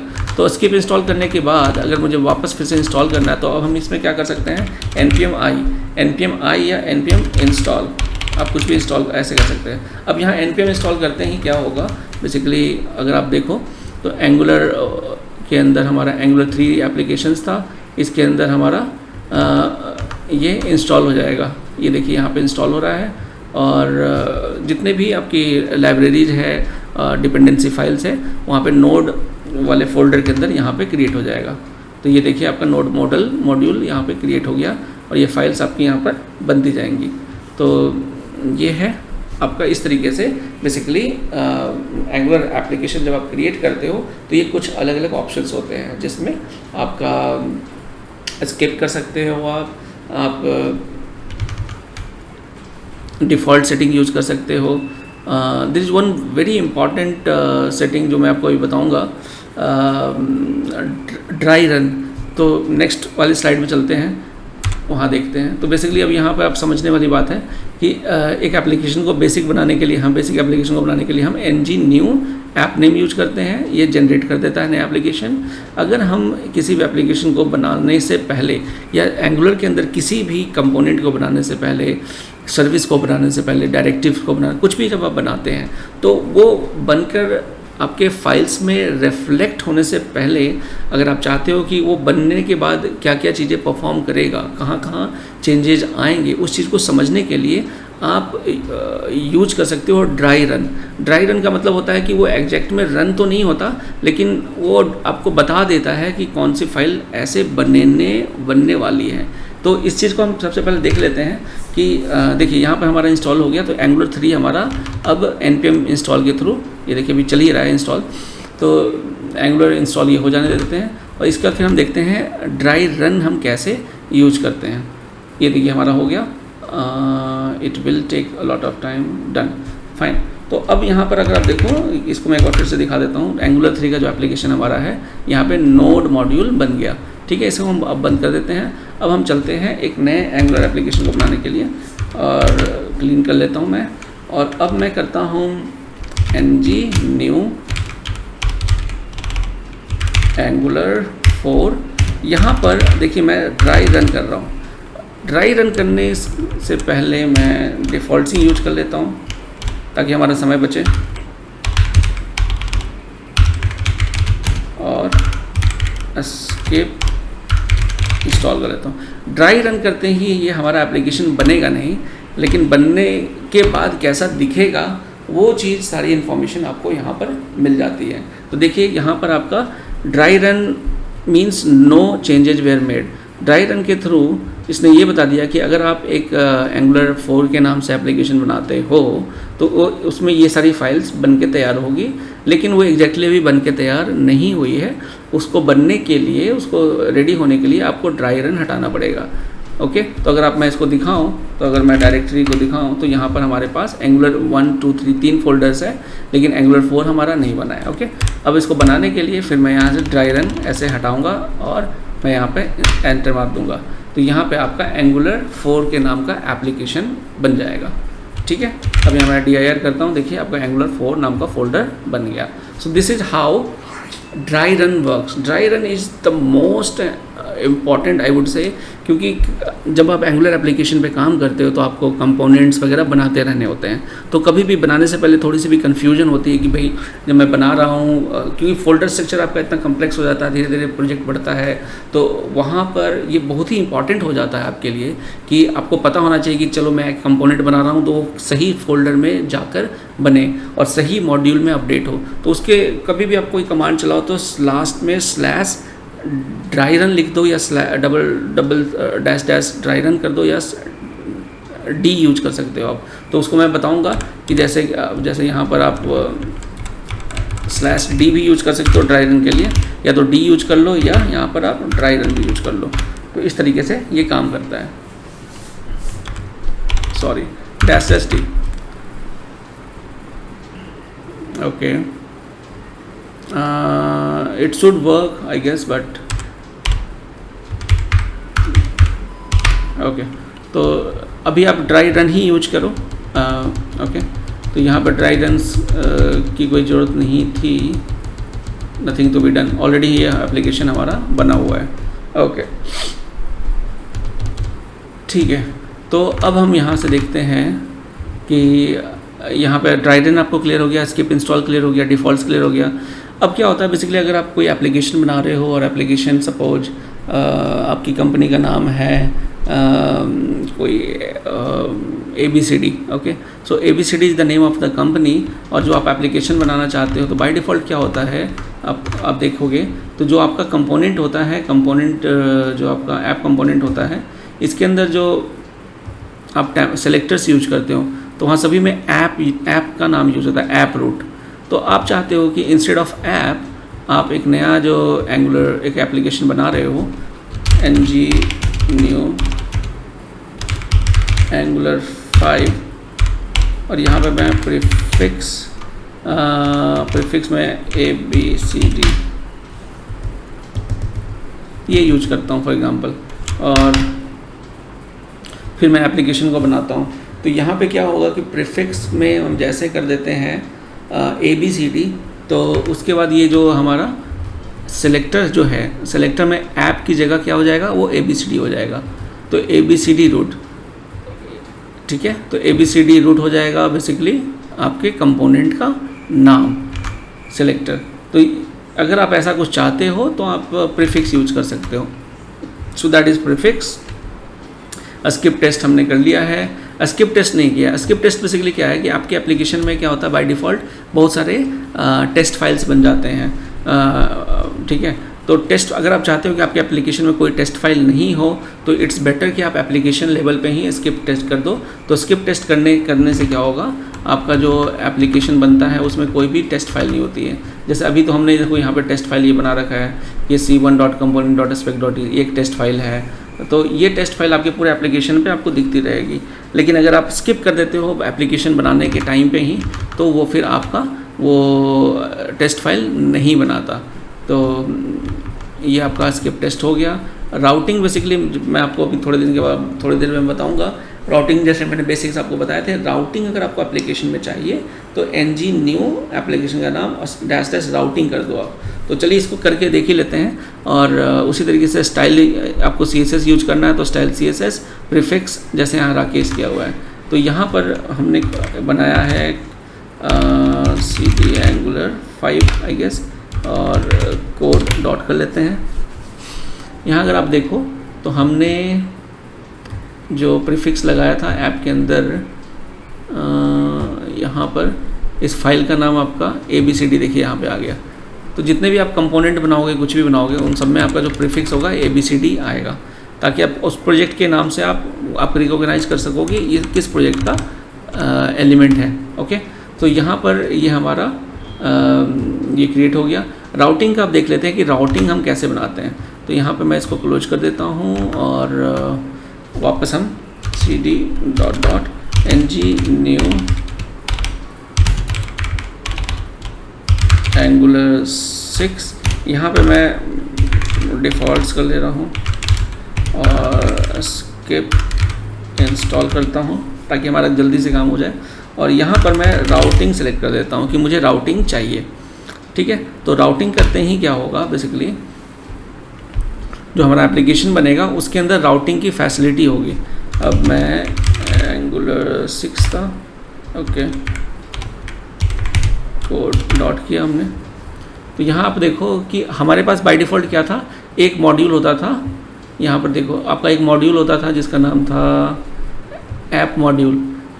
ऐप मॉड्यूल के अंदर एक और मॉड्यूल हमने इंपोर्ट किया जिसका नाम है ऐप राउटिंग मॉड्यूल, जिसको हमने यहाँ पे डिफ़ाइन किया हुआ है ऐप राउटिंग मॉड्यूल। ये देखें, तो यहाँ पे बेसिकली हमने पहले ही बता दिया कि हमारे एप्लीकेशन में हम राउटिंग यूज करेंगे, तो एंगुलर ने राउटिंग का मॉड्यूल ऐड कर दिया और वो हम इसमें इंपोर्ट कर लेते हैं अपने ऐप मॉड्यूल के अंदर।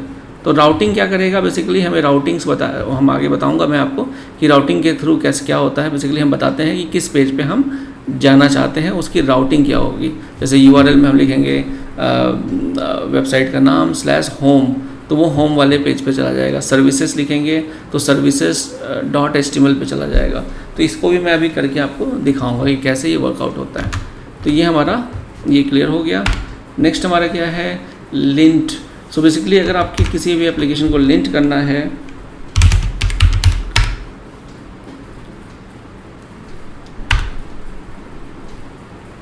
तो लिंट बेसिकली क्या होता है, लिंट को अगर आप समझो तो आप जो कोडिंग करते हो, कोड आपका जो है वो सही है गलत है, उसमें सेमीकोलन सिंगल कोट्स की जगह डबल कोट्स तो यूज नहीं कर लिया है। जो बेस्ट प्रैक्टिसेस है आपको वो बताता है कि यहाँ पे आपका ये कोड गलत किया हुआ है, आप इसको सही तरीके से यूज करो, बेस्ट प्रैक्टिसेस यूज करो। और लिंट को बेसिकली आउटडेटेड कर दिया गया है एंगुलर के अंदर और इसे रिकमेंड नहीं किया जाता है।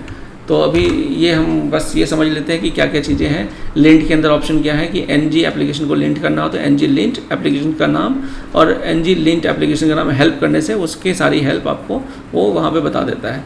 अगर कुछ प्रॉब्लम आती है आपके कोडिंग में, अगर आप चाहते हो कि एंगुलर CLI उसे फिक्स करे, तो आप इसको ng लिंट एप्लीकेशन का नाम और -- फिक्स कर सकते हो, वो इसे फिक्स कर देगा। जो भी आप लिंट करते हो तो जो आपको आउटपुट दिखता है, अगर उसका फॉर्मेट आप चेंज करना चाहते हो, आप चाहते हो जैसे फॉर एग्जांपल जेसन में प्रिंट करना चाहते हो आपके स्क्रीन पे, तो आप क्या लिखोगे, ng लिंट एप्लीकेशन का नाम, फॉर्मेट किस फॉर्मेट में चाहिए, फॉर्मेट की जगह आप यहाँ पर लिखोगे जेसन, तो फॉर्मेट इक्वल टू जेसन हो जाएगा। ठीक है, अब हम बात कर लेते हैं बेसिकली जो ऑलरेडी मैंने इतनी चीज़ें बताई हुई है उसी से रिलेटेड ही है कि एंगुलर के अंदर जो हम कंपोनेंट्स बनाते हैं, सर्विसेज बनाते हैं, पाइप्स बनाते हैं, डायरेक्टिव्स बनाते हैं, तो ये जितनी भी चीज़ें हैं वो सारा एक ब्लूप्रिंट फॉलो किया जाता है। ब्लूप्रिंट का मतलब है एंगुलर को पहले से ही पता होता है, हमें सिर्फ बताना होता है कि भाई एंगुलर मुझे कंपोनेंट बना के दे दो और ये कोड मैं आपको लिख के दे रहा हूँ, ng जनरेट कंपोनेंट का नाम, ng जनरेट कंपोनेंट का नाम, तो वो एक कंपोनेंट बना देता है, उसमें हम ऑप्शंस भी दे देते हैं। तो ये ब्लूप्रिंट बेसिकली एंगुलर के पास होता है। हम जैसे ही आपको कोड कमांड प्रॉम्प्ट में हम कोड डालते हैं कि हमें सर्विस चाहिए, कंपोनेंट चाहिए, तो वो ऑटोमेटिकली अपने ब्लूप्रिंट से उठाता है और हमें बनाकर दे देता है।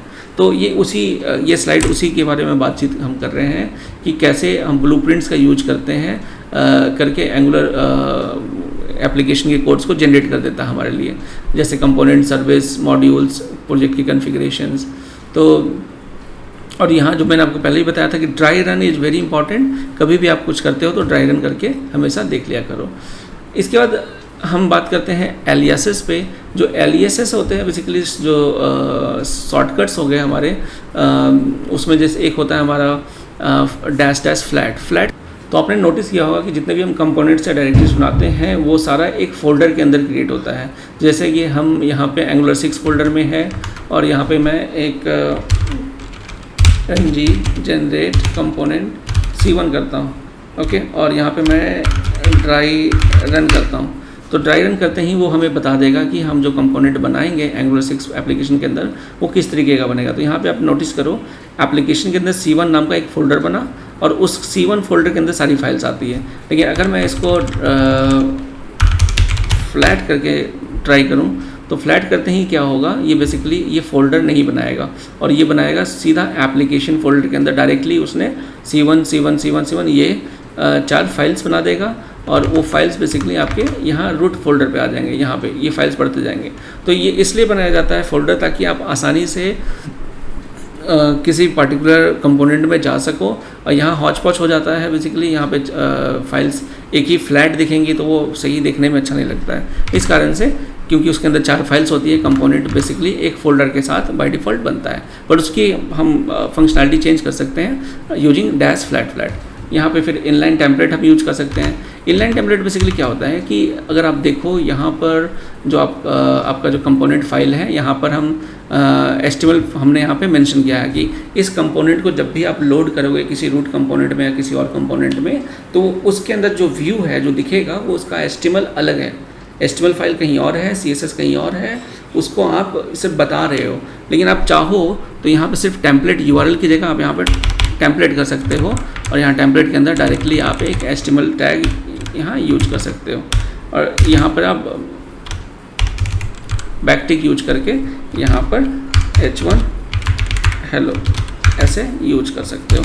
सो बेसिकली ये आपको बता रहा है कि इंस्टेड कि आप किसी HTML फाइल को अलग से बनाओ और आप डायरेक्टली अपने कंपोनेंट फाइल के अंदर, क्लास फाइल के अंदर भी यूज कर सकते हो। सेम उसी तरीके से अलग अलग स्टाइल URLs के फाइल्स को कॉल करने की जगह आप सीधा स्टाइल डायरेक्टली यहाँ पर भी लिख सकते हो।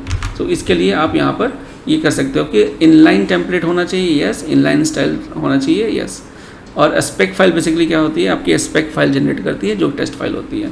ड्राई रन हमने बता ही दिया है, डेमो हम ऑलरेडी कर रहे हैं और इसमें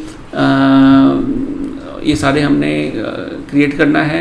अभी हम कंपोनेंट हमने ऑलरेडी बना के देख लिया, हम डायरेक्टिव, सर्विस, पाइप और मॉड्यूल बनाकर अभी हम देखेंगे। तो चलिए इसको हम बना के देख लेते हैं इसी एप्लीकेशन में। तो इस एप्लीकेशन में सबसे पहले हम एंगुलर 1 वाले में चले जाते हैं, cd तक, क्योंकि वहाँ पर नोड मॉड्यूल ऑलरेडी इंस्टॉल्ड है। तो मैं यहाँ पर cd एंगुलर 1 पे जाता हूँ, क्लियर कर लेता हूँ और कोड डॉट यूज कर लेता हूँ। तो यहाँ पर अगर आप देखो तो हमने ऑलरेडी इस एप्लीकेशन में एंगुलर 1 में यहाँ पर एक कंपोनेंट बनाया था C1 और इसके अंदर ये 4 फाइल्स थी और ये अपडेट आपका मॉड्यूल में हो चुका था। अब हम क्या करते हैं, ng जनरेट, नेक्स्ट क्या था हमारा, हम कर लेते हैं डायरेक्टिव। तो डायरेक्टिव का D और D1, ओके, और यहाँ पे मैं ड्राई रन करके आपको दिखा देता हूँ कि कैसा वो दिखेगा। तो यहाँ पर बेसिकली यहाँ इस एप्लीकेशन के अंदर D1 नाम की 2 फाइल्स आ गई, एक आपका स्पेक फाइल आ गया और एक आपका डायरेक्टिव का फाइल आ गया। तो इसको मैं अब 2 चीज़ें करता हूँ, यहाँ पे मैं अब स्किप टेस्ट कर लेता हूँ, मुझे टेस्ट फाइल्स नहीं चाहिए, और /d करता हूँ मैं। तो यहाँ पे /d, okay, dry run is not, okay fine. तो मैं अब ड्राई रन भी हटा देता हूँ आपको, ये स्किप टेस्ट कर देता हूँ, और ये हमारा एक डायरेक्टिव क्रिएट करेगा। तो यहाँ आप देखो आपका एक डायरेक्टिव क्रिएट हो गया। तो ये रहा आपका डायरेक्टिव D1। तो ये D1 नाम का डायरेक्टिव ऐसे हमारा क्रिएट हो गया। इन सब फाइल्स के अंदर देखिए हमारे पास एक डेकोरेटर फंक्शन होता है। डेकोरेटर फंक्शन बताता है कि ये जो आपकी जो क्लास फाइल है वो एग्जैक्टली क्या है। फॉर एग्जांपल जैसे हम कंपोनेंट पे जाते हैं तो यहाँ पे कंपोनेंट डेकोरेटर होता है, ये @ कंपोनेंट लिखा हुआ है, that is a decorator function. और इस फंक्शन के अंदर ये देखिए एक ऑब्जेक्ट हम पास कर रहे हैं, ठीक है। तो आगे आने वाली वीडियो में हम डिटेल में वैसे पढ़ेंगे, बट ये डेकोरेटर आप समझ लो, ये कंपोनेंट डेकोरेटर बताता है कि ये एक कंपोनेंट फाइल है। उसी तरीके से डायरेक्टिव के अंदर ये डायरेक्टिव डेकोरेटर होता है जो बताता है कि ये आपका डायरेक्टिव है, ठीक है। और यहाँ हमें इंपोर्ट करना होता है एंगुलर कोर से। एंगुलर कोर से हम डायरेक्टिव यूज करते हैं, बताते हैं कि हम डायरेक्टिव यूज कर रहे हैं। सो इस तरीके से हम बाकी चीज़ें भी क्रिएट कर सकते हैं। जैसे सर्विस क्रिएट करना हो तो मैं आपको थोड़ा सा जल्दी बना देता हूँ, ng generate s service s1, okay. तो यहाँ पे हमारी सर्विस क्रिएट हो जाएगी। ये सर्विस क्रिएट हो गई, सर्विस की स्पेक फाइल क्रिएट हो गई, ये देखिए सर्विस क्रिएट हो गया। और सर्विस के अंदर बेसिकली इंजेक्टेबल नाम का डेकोरेटर होता है जो ये बताता है कि डिपेंडेंसी इंजेक्शन आप यूज कर सकते हो सर्विसेज को। तो सर्विस को एज इन डिपेंडेंसी इंजेक्शन आप यूज कर सकते हो अपने फाइल्स में। उस तरीके से फिर अब हमारा रह गया सर्विस हो गया पाइप। अगर हमें पाइप बनाना है तो ng generate p for pipe और p1, तो ये हमारा पाइप बना देगा। पाइप बेसिकली यूज करते हैं हम जैसे किसी भी पार्टिकुलर टेक्स्ट को मॉडिफाई करना है, अपर केस करना है, लोअर केस करना है, टाइटल केस करना है फॉर एग्जांपल, तो उसके लिए हम पाइप यूज करते हैं। डेट का फॉर्मेट चेंज करना है, एंगुलर खुद कई सारे प्री डिफाइंड पाइप्स भी हमें प्रोवाइड करता है। तो ये देखिए हमारा पाइप्स ये कैसे क्रिएट हो गया। सो बेसिकली आप देख रहे हो कि एंगुलर CLI के थ्रू कितना आसान है कोड करना। आपको पाइप चाहिए आप पाइप बना लो, आपने सर्विस बनानी है सर्विस बना लो। अगर ये एंगुलर CLI नहीं होती तो आपको पूरा का पूरा कोड कॉपी पेस्ट करना होता और फिर आपको मॉड्यूल में भी अपडेट करना पड़ता। लेकिन अगर आप देखो यहाँ पे मॉड्यूल में ऑटोमेटिकली चीज़ें अपडेट हो रही है। तो अगर मैं मॉड्यूल में जाऊँ तो ये मॉड्यूल में देखिए कंपोनेंट हो या डायरेक्टिव हो या पाइप हो, ऑटोमेटिकली एंगुलर CLI वो चीज़ें ऐड कर देता है। तो हमें यहाँ पर हमारा काफ़ी काम, एक डेवलपर का काफ़ी काम आसान हो जाता है। तो इस तरीके से बेसिकली हम मॉड्यूल्स भी बना सकते हैं, और फिर हम क्लास फाइल्स भी बना सकते हैं। क्लास फाइल के लिए ngCCL होता है, इंटरफेस के लिए nggi होता है, फिर आपका enums बनाने के लिए ngge होता है, ओके। तो इस तरीके से आप बनाकर ट्राई कर सकते हो। अगर कोई इशू आता है तो आप कमेंट सेक्शन में मेरे से पूछ सकते हो। इस तरीके से फिर डायरेक्टिव के लिए यहाँ मैंने आपको बताया है कि @डायरेक्टिव बेसिकली एक डेकोरेटर है और ये हमने ऑलरेडी बना के देख लिया है। अगर आप चाहते हो कि बाय डिफ़ॉल्ट जो डायरेक्टिव्स फ्लैट बन रहे हैं, मतलब बिना फोल्डर के बन रहे हैं, तो उसको फॉल्स करना चाहते हो वो भी फोल्डर में बने, तो आप -- फ्लैट = फॉल्स भी कर सकते हो। तो यहाँ पर हमने एक डायरेक्टिव बनाया चैट बॉक्स 2, लेकिन हम उसको एक फ़ोल्डर बना रहे हैं, तो वहाँ पे वो फोल्डर के अंदर बन जाएगा। सर्विस भी हम इस तरीके से जनरेट कर सकते हैं। सर्विस में इंजेक्टेबल डेकोरेटर होता है जैसे मैंने आपको बताया। पाइप्स के लिए @पाइप डेकोरेटर होता है। मॉड्यूल्स बेसिकली क्या होता है, जब हमारा एप्लीकेशन बड़ा होता है धीरे धीरे, बेसिक हो तो हमारा एक मॉड्यूल होता है ऐप मॉड्यूल, लेकिन जैसे जैसे हमारा एप्लीकेशन बड़ा होता है तो हम उसको डिवाइड कर देते हैं मॉड्यूल्स में। For example login, user login की सारी फंक्शनैलिटी हम एक अलग मॉड्यूल में चाहते हैं, तो उसके लिए हम क्या कर सकते हैं, ये एक ng generate m for module login, तो वो एक पूरा का पूरा एक नया मॉड्यूल बना देगा। मतलब इट मीन्स कि आपके पास पहले क्या था, एक मॉड्यूल था, मल्टीपल कंपोनेंट्स थे, अब मल्टीपल मॉड्यूल्स होंगे और हर मॉड्यूल के अंदर उसके अपने कंपोनेंट्स होंगे, ठीक है। तो एक मॉड्यूल बना के देख लेते हैं, ng जनरेट मॉड्यूल m1। तो यहाँ पर क्या हो रहा है कि हम एक मॉड्यूल यहाँ पे क्रिएट कर रहे हैं। तो मॉड्यूल क्रिएट करते ही हम देखते हैं कि क्या फ़र्क पड़ा है यहाँ पर। तो ये देखिए यहाँ पर एक हमारा मॉड्यूल बन गया m1। तो इस मॉड्यूल के अंदर एक फाइल भी हमारे पास है, ये मॉड्यूल m1। यहाँ पे फिर वही डिक्लेरेशन है जहाँ पे इस मॉड्यूल के अंदर जितने भी आप कंपोनेंट्स चाहते हो वो आप यहाँ पर डिक्लेयर कर सकते हो, राइट। तो ये इस तरीके से हमारा मॉड्यूल बन गया। मॉड्यूल के अंदर अगर आप चाहते हो कि एक ng जनरेट कंपोनेंट 1 मॉड्यूल 1, ये आप चाहते हो तो इस तरीके से आप एक यहाँ पे जैसे क्रिएट करते हो। सो बेसिकली यहाँ पर क्या हो रहा है, इसने बाय डिफ़ॉल्ट क्या किया, जो ऐप फोल्डर है उसके अंदर C1M1 बना दिया। बट हमें क्या चाहिए था, हमें चाहिए था कि ये इसका मॉड्यूल जो है मॉड्यूल जो है -m जो है, इसका मॉड्यूल जो है ये हमारा M1 है। तो ये करने के बाद ये क्या होगा, यहाँ पर ये जो आपका कंपोनेंट बन रहा है इस पार्टिकुलर मॉड्यूल में बनेगा। तो अच्छा, इसका क्योंकि वो मॉड्यूल हमने ऑलरेडी बना लिया था तो इसने सिर्फ अपडेट कर दिया कि इसका जो मॉड्यूल है M1 मॉड्यूल के अंदर इसकी फंक्शनैलिटी ऐड हो जाती है। तो यहाँ पे आप देख सकते हो कि ये C1M1 कंपोनेंट यहाँ पर M1 मॉड्यूल के अंदर आ गया। ओके, ये हमने पहले बाय मिस्टेक यहाँ पे कर दिया था। तो इस तरीके से बेसिकली क्या है, हम किसी भी मॉड्यूल को बना सकते हैं और मॉड्यूल के अंदर फिर हम कंपोनेंट्स को ऐड कर सकते हैं। राउटिंग जैसा हमने ऑलरेडी किया था कि अगर हम राउटिंग चाहते हैं अपने एप्लीकेशन में तो उसके लिए हम स्टार्टिंग में बता सकते हैं व्हाइल क्रिएटिंग द एप्लीकेशन कि हमें राउटिंग चाहिए। तो इस राउटिंग को हम एक बार अच्छे से समझ लेते हैं। एक एप्लीकेशन नया बना लेते हैं। ओके, और ये रहा, क्लीन कर लेते हैं cd.ng न्यू Angular 10 और यहाँ पे मैं राउटिंग कर देता हूँ और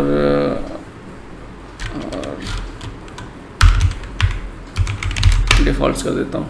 तो अब इस एप्लीकेशन में बेसिकली हम देखेंगे कि राउटिंग हम कैसे यूज करते हैं, फ़ायदा क्या है राउटिंग यूज करने का। तो बेसिकली अब मैं ये आपको बताऊं कि राउटिंग के थ्रू, जैसे मैंने पहले भी बताया था कि अपने हम पेज के अलग अलग व्यूज को कॉल कर सकते हैं राउटिंग के थ्रू।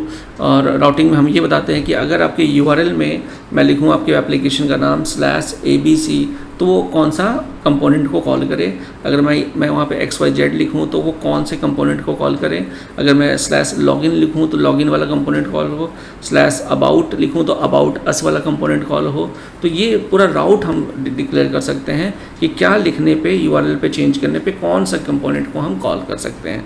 तो ये चीज़ हम राउटिंग के थ्रू करके अभी मैं आपको दिखाऊंगा। एक एप्लीकेशन जो बना रहा हूँ मैं, इस एप्लीकेशन के अंदर मैं 2 कंपोनेंट्स बनाऊंगा और उन दोनों कंपोनेंट्स को हम ऐप रूट मॉड्यूल के अंदर कॉल करके भी मैं आपको दिखाऊंगा।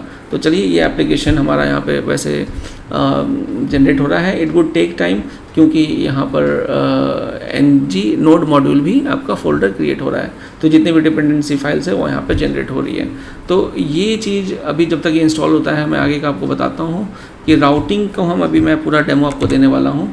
अब बिल्डिंग एप्लीकेशन बेसिकली क्या होता है कि जब आपका कंप्लीट हो जाता है एप्लीकेशन, या आप चाहते हो कि आपके 2-3 कंपोनेंट्स बन गए हैं, उसको आप सर्वर पे डिप्लॉय करना चाहते हो, तो उसके लिए बेसिकली आप क्या करते हो, ng बिल्ड करते हो। तो ng बिल्ड करते ही वो उसका, अभी हम क्या करते हैं, ng सर्व क्या करता है, मेमोरी के लोकेशन पे आपके एप्लीकेशन को वो वहाँ पे सर्व कर देता है, मेमोरी में रहता है और वो आपका सर्व हो जाता है आपके ब्राउज़र पे।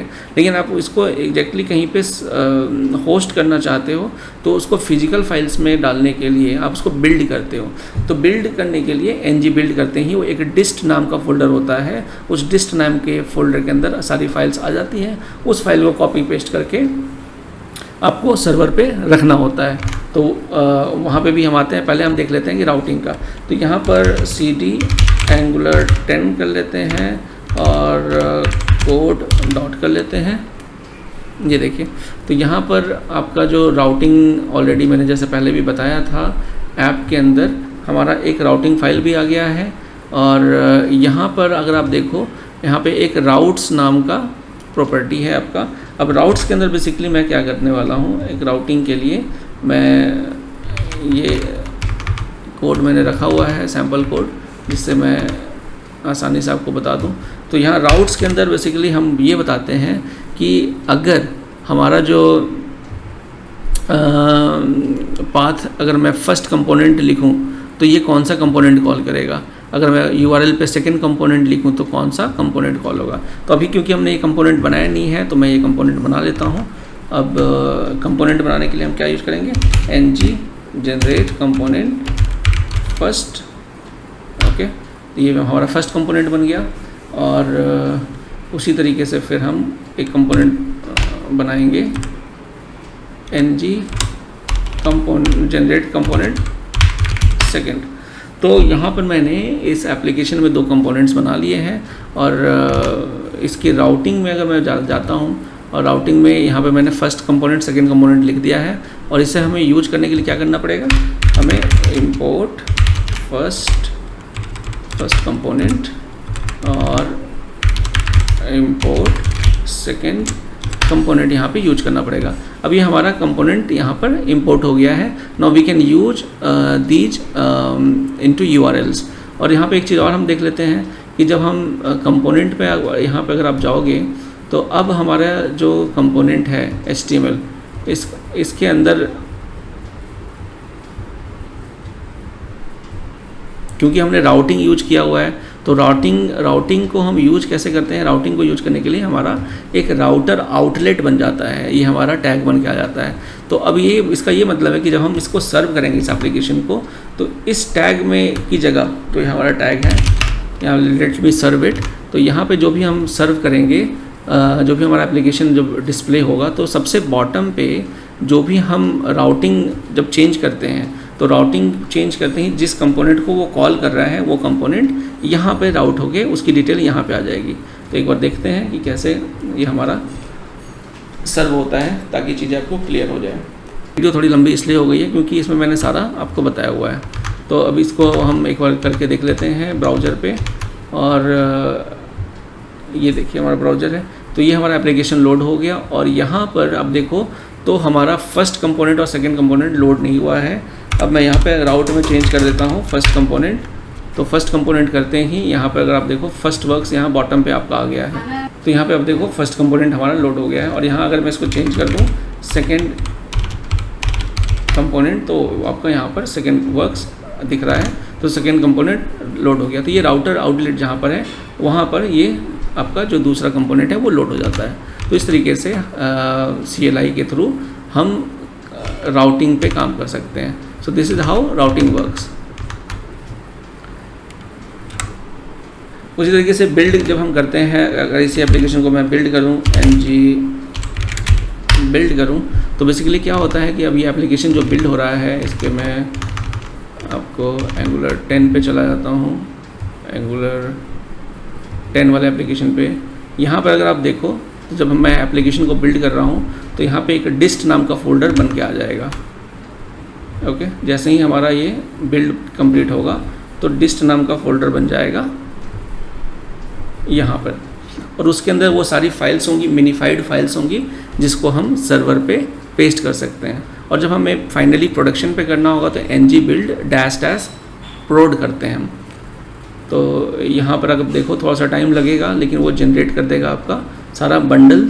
और ये बंडल्ड फाइल होती है। अब देखिए डिस्ट नाम का एक फ़ोल्डर बन गया और इसके अंदर आपके एप्लीकेशन का नाम, और ये इतनी सी फाइल्स आ गई बस। तो इतनी फाइल्स को आप कहीं भी ले जाके रन करोगे, सर्व करोगे तो आपका ये पूरा का पूरा एप्लीकेशन कितने कम साइज़ में आपका इंस्टॉल हो जाएगा। तो ये फ़ायदा है आपका एंगुलर का। तो इसके अंदर कुछ फाइल्स होती हैं जैसे runtime, main, polyfills, style.js, vendor, तो ये फाइल्स आपके यहाँ पे दिए होते हैं। तो ये बेसिकली सारा बंडल्ड फाइल्स होती है। तो इनकी डिटेल्स मैं आने वाली वीडियोज़ में आपको डिटेल में बताऊँगा।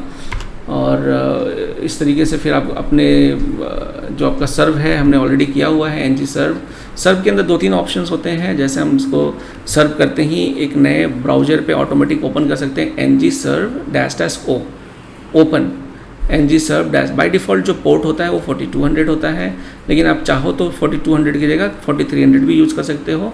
उसको चेंज करने के लिए ng serve पोर्ट 4300 कर सकते हो। बाय डिफ़ॉल्ट आपने देखा होगा कि जैसे आप अपनी फ़ाइल को चेंज करते हो तो वो आपके ब्राउज़र में ऑटोमेटिकली रिफ़्रेश हो जाता है, क्योंकि वहाँ पर एक लाइव रीलोड लगा होता है। बट आप वो नहीं चाहते हैं, आप चाहते हो कि जब आप चेंज करो तो ऑटोमेटिकली रिफ़्रेश ना हो। तो उसके लिए आप ng serve -live reload false भी कर सकते हो। पैकेजेस ऐड करने के लिए एंगुलर CLI के थ्रू ng-add@angular PWA या जैसे मटेरियल, ये कुछ पैकेजेज है जिसमें प्रोग्रेसिव वेब एप्लीकेशन हो गया, मटेरियल UI है, आप यूज कर सकते हो। तो इसके लिए हम ऐड पैकेजेज ऐसे यूज कर सकते हैं। आ रहे हैं 5 मिनट में, 5 बजे फिर बोलिएगा ना 7 बजे खाना दे दीजिए। काम कर रहे हैं। बना हुआ हाँ ठीक है, 5 मिनट के बाद आ रहे हैं, जाओ। 8 बजे खाइए। हाँ ठीक है, नहीं खाएंगे, जाओ। तो यहाँ पे आप देख सकते हो कि हमने कैसे पैकेजेस को ऐड किया है। और टेस्ट करने के लिए बेसिकली हम ng टेस्ट कर सकते हैं। कभी भी कहीं आप फंसते हो तो डैश हेल्प यूज कर सकते हो। ng टेस्ट के साथ हमारे पास ng test dash code coverage होता है, जो टेस्टिंग के दौरान जो भी कोडिंग आपने किया है उसकी पूरी कवरेज को बताता है। आपके टेस्ट के प्रोग्रेस को अगर आपने देखना है तो ng टेस्ट डैश प्रोग्रेस कर सकते हो। सोर्स मैप्स यूज कर सकते हो, वॉच यूज कर सकते हो। तो आने वाली वीडियो में जब ng टेस्ट को मैं कवर करूँगा तो उसमें मैं सारी डिटेल आपको बताऊँगा। एंड टू एंड टेस्ट एक और चीज़ फंक्शनैलिटी होती है जिसका एक फ़ोल्डर बन जाता है E2E। इसमें बेसिकली क्या होता है, एक नया प्रोग्राम चलता है जो आपके एप्लीकेशन को जो आपने बनाया है उसको एज ए यूजर वो दूसरा प्रोग्राम उसको टेस्ट करता है कि जितने आपने टेस्ट कंपोनेंट्स लिखे होते हैं। तो E2E का मतलब हो गया एंड टू एंड टेस्ट। अगर आपके एप्लीकेशन को अपडेट करना है, सपोज आपने 1 साल पहले आप एंगुलर के वर्जन 11 में या 10th में आपने बनाया है और अब एंगुलर CLI का वर्जन 12 हो गया है, 13 हो गया है, कल 14 हो जाएगा, 15 हो जाएगा, इस तरीके से। तो उसके लिए हमारे पास एक वेबसाइट होती है जिसका नाम है update.angular.io। तो update.angular.io जो हमारा वेबसाइट है उसके अंदर आप अपने उसमें सारे इंस्ट्रक्शंस दिए होते हैं कि अगर आपको 13 से 14 में अपग्रेड करना है और आपका एप्लीकेशन बेसिक लेवल है, मीडियम लेवल है, तो बेसिक लेवल में देखो आपको ये इतने सारे स्टेप्स फॉलो करने होते हैं। जैसे ng अपडेट आपको चलाना पड़ेगा अपने कमांड लाइन में, और अगर आपका ये मीडियम है तो ये देखो आपका स्टेप्स यहाँ पे बढ़ गए, और तो ये कुछ एडवांस एप्लीकेशन अगर आपका है तो स्टेप्स और बढ़ गए। तो बेसिकली ये आपको गाइड कर देता है एंगुलर अपडेट गाइड, उस वेबसाइट पे जाके आपको कैसे आप अपने एप्लीकेशन को अपग्रेड कर सकते हो। मल्टीपल प्रोजेक्ट्स, आप अभी तक आपने क्या देखा है कि अभी आप जो भी काम कर रहे हो, आपके जो आपने एप्लीकेशन यहाँ बनाया है, इसके अंदर हम चलते हैं एंगुलर जेसन के अंदर, तो यहाँ पर प्रोजेक्ट्स के का जो ये है जेसन है, तो इसमें आप देखोगे कि एक ही प्रोजेक्ट है आपका फ़िलहाल। आप चाहो तो अपने इसी वर्क स्पेस पे मल्टीपल प्रोजेक्ट्स भी कर सकते हो। नॉर्मली ऐसे होता नहीं है, बट यू कैन डू। तो आप चाहते हो कि आपका ये देखो एक ही प्रोजेक्ट है, अगर आप चाहते हो कि एक दूसरा प्रोजेक्ट भी आप यहाँ पे ऐड करना चाहो तो आप इसमें ऐड करने के लिए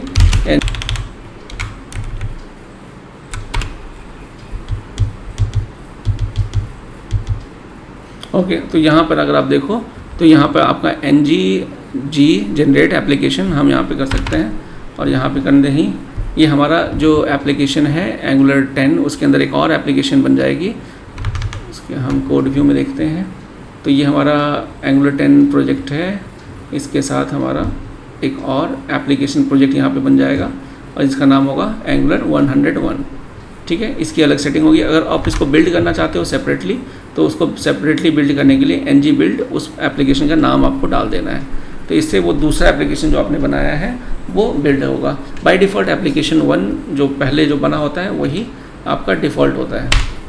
अगर आपने लाइब्रेरी जनरेट करनी है तो उसके लिए भी आपको कमांड लिखना होता है ng जनरेट लाइब्रेरी और लाइब्रेरी का नाम, तो वो भी आपके जैसे प्रोजेक्ट बने हैं प्रोजेक्ट वाले फोल्डर के अंदर वो लाइब्रेरी बन जाती है और लाइब्रेरी बना के आप उसको यूज कर सकते हो। तो ये सब चीज़ें मैं आपको आने वाली वीडियोज़ में बताऊँगा, और आई होप आपको ये वीडियो काफ़ी अच्छी लगी होगी और आपने इसमें CLI के बारे में काफ़ी अच्छी इन्फॉर्मेशन आपको मिली होगी। तो जितनी चीज़ें मैंने बताई है, जब तक आप उसे प्रैक्टिस नहीं करते हो अपने लैपटॉप कंप्यूटर पे तब तक ये चीज़ें आपको नहीं समझ में आएगी, और only practice will make a person perfect. तो अगर आपने एंगुलर में अच्छा हाथ साफ करना है, मास्टरी करनी है, तो आई वुड रिकमेंड यू कि आप जो भी चीज़ें मैंने आपको बताया है उसको आप अच्छे से प्रैक्टिस करो, रिपीट करो। 80% प्रैक्टिस 20% थ्योरी। तो यहाँ पर मैं इस चीज़ को इस वाले ट्यूटोरियल को ख़त्म करूँगा, और CLI से रिलेटेड कभी भी कोई प्रॉब्लम आपको आती है मेरे इस वीडियो के नीचे जो कमेंट बॉक्स है उसमें आप पूछ सकते हो, मैं उसको आपके क्वेरीज का आंसर करूँगा। और आने वाली वीडियोज़ में मैं आपको एंगुलर के एक चीज़, कंपोनेंट, पाइप, डायरेक्टिव, इन सभी चीज़ों के बारे में एक सेपरेट वीडियो बनाऊंगा सबके, और उसमें डिटेल में उन चीज़ों को अच्छे से थ्योरी प्लस प्रैक्टिकल बताऊंगा। तो मिलते हैं अगली वीडियो में। Thank you.